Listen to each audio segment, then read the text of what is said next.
Vous voyez la porte, enfin cette rue qui passe sur la gauche. Et cette porte, c'était la porte d'entrée de la ville. Elle date de 1337 et elle faisait partie des 7 portes qui entouraient le mur médiéval. On rentrait par là pour payer l'octroi. Après Jésus-Christ, sa prospérité et son essor au sel. Alors 1158 après Jésus-Christ, c'est tardif. Hein. Quand vous voyez par exemple Athènes, j'ai vu l'autre jour à la télé, environ 3200 avant Jésus-Christ, qui ne nous rajeunit pas. Rome à peu près 800 avant Jésus-Christ, donc Marseille 600 avant Jésus-Christ, Lyon, Paris, c'est à peu près l'an 0, Lutèce. Donc vous voyez 1158 après, pour une ville de cette importance, c'est relativement récent. Alors vous avez sur la droite le marché aux victuailles. Alors aujourd'hui on est samedi.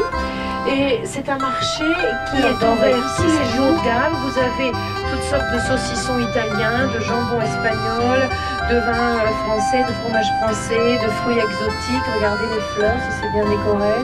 Vous avez toutes sortes de denrées, des choses on ne sait même pas, c'est des légumes, c'est un fruit, ça pique, c'est sucré, vous savez, de tout en fait, hein, venu du monde entier. Vous avez au milieu cet arbre de mai, c'est un symbole de fertilité celtique, il a été offert à la ville par les 6 brasseries, donc normalement ici. Et sur ces 30 000 soldats, il en reviendra 3 000, et avec les canons pris aux Russes, on a fait cet obélisque. C'est Louis Ier, le deuxième roi de Bavière, donc le fils du premier, qui il a horreur de la guerre, et lui il fait le concours. Ici maintenant on va tourner. De l'autre côté, juste en face, vous avez là, sur la gauche, la maison d'Amérique. Tournez, et suit le bus de tout à l'heure. On va voir ce qu'il fait. Ouais, exactement. Ici par là. Alors cette place est ronde, le premier roi est Max, sa femme s'appelle Caroline, ils vont à Paris et ils sont impressionnés par la place de l'Étoile. Ils décident de faire une petite copie donc de cette place de l'Étoile. Il faut faire des quartiers, ici à droite, il faut faire des quartiers. Et vous avez à gauche dans les arbres l'école de dessin, ça c'était ce qu'on appelait les bâtiments du parti, Parteibauten, et à droite l'école de musique, ça aussi les bâtiments du parti. C'est maintenant l'école de musique. Et c'est dans celui de droite qu'ont été signés les accords de Munich entre Hitler, Chamberlain, Daladier et Mussolini. L'idée c'est Daladier donc qui a avec la mort dans l'âme signé cette annexion. Alors maintenant on ne peut pas aller tout droit, on va essayer tout doucement d'essayer de tourner à droite. Vous allez voir avant le feu 2 petits socles avec des broussailles. Ça c'était des petits temples d'honneur érigés en l'honneur des victimes de la première tentative de prise de pouvoir d'Hitler. Le 9 il avait échoué à Sainte-Luciade et quand il avait été incarcéré à Landsberg, donc écrit Mein Kampf, et quand il avait été nommé chancelier, il avait fait des petits temples qui ont été démolis à sa mort. Ici à droite, le premier balcon, c'est dans ce bâtiment qu'ont été signés les accords de Munich. Donc au premier étage, donc c'est un bâtiment qui n'a pas été démoli à la guerre.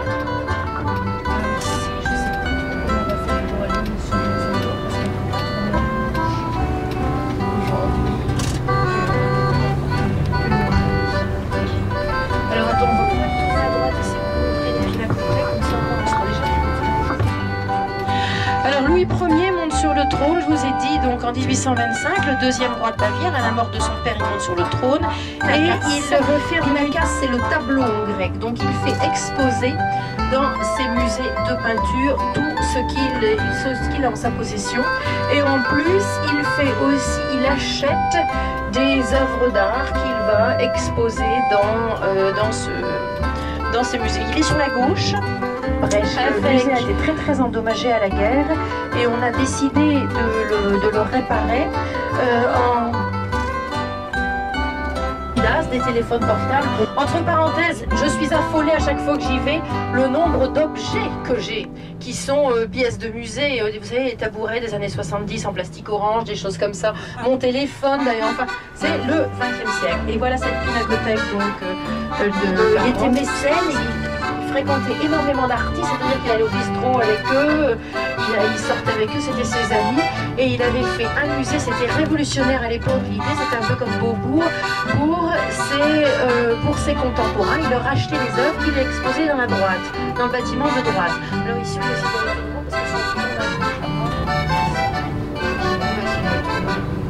Alors dans celui de droite, donc, on expose encore le 19e siècle, c'est-à-dire il y a Goya, il y a David, il y a les impressionnistes, Monet, Manet, Cézanne, enfin, qui permet de bien éclairer les œuvres et de voir les variations. C'est surtout, ils exposent les impressionnistes, et c'était ici le fait de capter la lumière qui était voulu par ces impressionnistes. Donc le musée était très très bien adapté.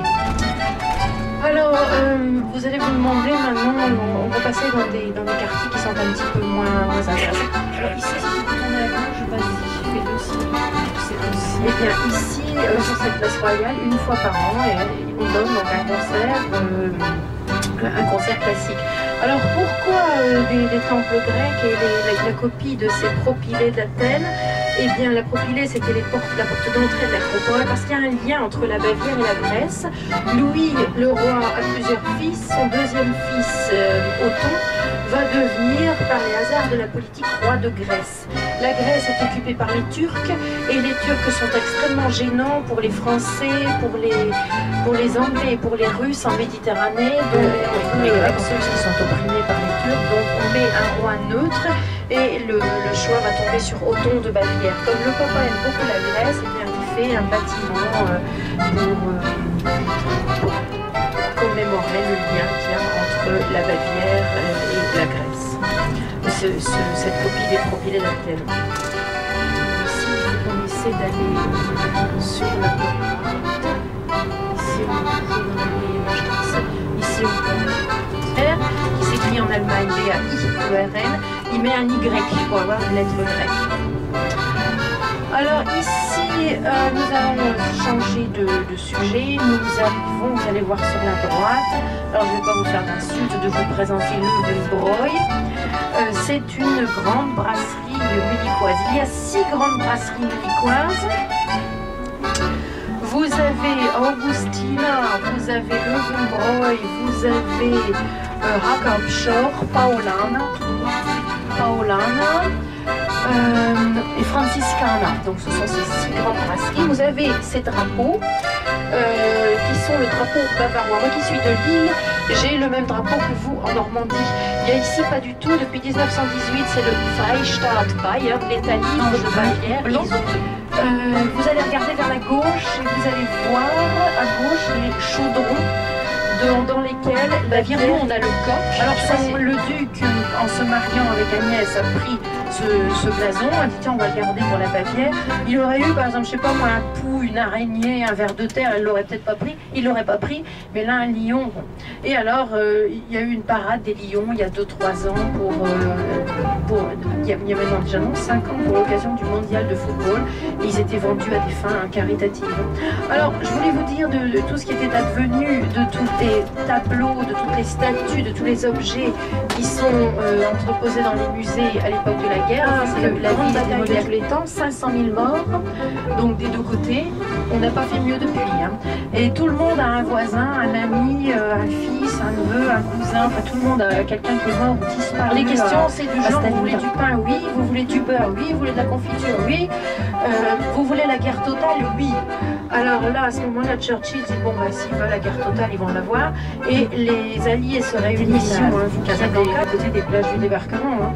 Je vois souvent, il y a toujours des émissions que je regarde, des émissions historiques avec des survivants, enfin des gens qui ont maintenant, ils sont un petit peu nonagénaires presque, et qui disent, ça c'est assez fréquent, ils disent dans le fond, c'était bien parce que si on avait négocié une paix avec plus ou moins aléatoire, et il y aurait toujours eu des voix pour s'élever en disant oui mais c'était passager, Hitler aurait fini par réussir et aurait fait une grande Allemagne avec une grande Europe unifiée, avec une moralité, enfin bref tout ça. Donc il fallait vraiment, il y a des voix qui s'élèvent maintenant pour dire tout compte fait, c'était nécessaire. En tout cas, ça je ne sais pas si c'était vraiment nécessaire, mais en tout cas ce qui était nécessaire c'était de reconstruire après. C'est pour ça qu'on a assisté à ce miracle économique parce que l'Allemagne est devenue donc très vite, dans les années 60, et faire les vélos. Et regardez ces boîtes rouges et turquoises, ce sont des distributeurs de journaux. Alors on soulève le couvercle, on prend le journal et on met une pièce. Moi je sais bien qu'à Lille, enfin je sais pas comment ça marcherait, on casserait le truc pour prendre les sous. Ici on fait appel au sens civique des gens. Alors tout ça, je ne dis pas qu'il n'y a pas de criminalité, que vous n'allez pas faire piquer votre porte-monnaie, les infractions à la loi sont réprimandées. Même si vous volez un journal qui coûte 50 centimes, il y aura des poursuites. Hein. Alors nous arrivons ici dans un quartier extrêmement résidentiel. Ça se voit d'abord, c'est le quartier de Nymphenburg.